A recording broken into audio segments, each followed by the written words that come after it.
The Tour of Oman is quickly establishing itself as an early season litmus test for the riders hoping to do well at the Grand Tours later in the year.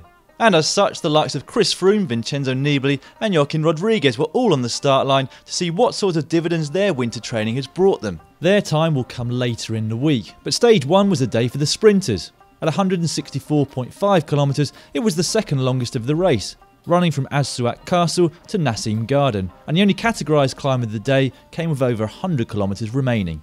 With the peloton making a leisurely start to proceedings, Preben van Eck, Jelle Valais, Nicola Boom and Alessandro Bazzana went up the road, and the four-man break took a 4.5 minute lead early on. This gap was halved by the time they reached the first intermediate sprint at kilometre 77, Boom of Bardiani taking the 3 points on offer.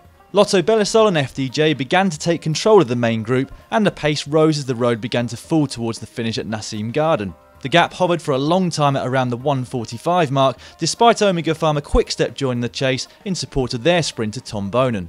The stage was starting to look a little formulaic, but as the road flattened, the crosswinds threw in a spell of momentary chaos. The peloton was split in half, with stage favourite André Greipel and Rodriguez of Katusha losing touch and in danger of losing big chunks of time on the leaders. However, a quick response from the trailing group meant the bunch was soon back together. Amid the panic, the break was swallowed up as the race entered the final 20 kilometres. As the peloton thundered towards the finish, the only outcome was a bunch sprint. Greipel, despite his momentary scare on the run-in, came to the fore and sprinted to victory ahead of Lee Howard of ORICA-GreenEdge and Nicola Raffoni of Bardiani CSF. Here are the stage results courtesy of Pro Cycling Stats. Greipel's win also puts him in the lead in the overall classification. Nasser Bouhanni and Tom Bonen finished just outside the top 3, while Barry Marcus continues his early season form with another top 10 finish.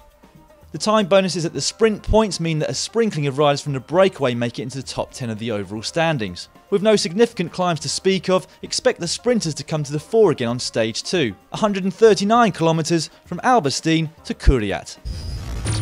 The 10.9km course started and finished outside the Losail motor racing circuit, and as you'd expect, was completely flat.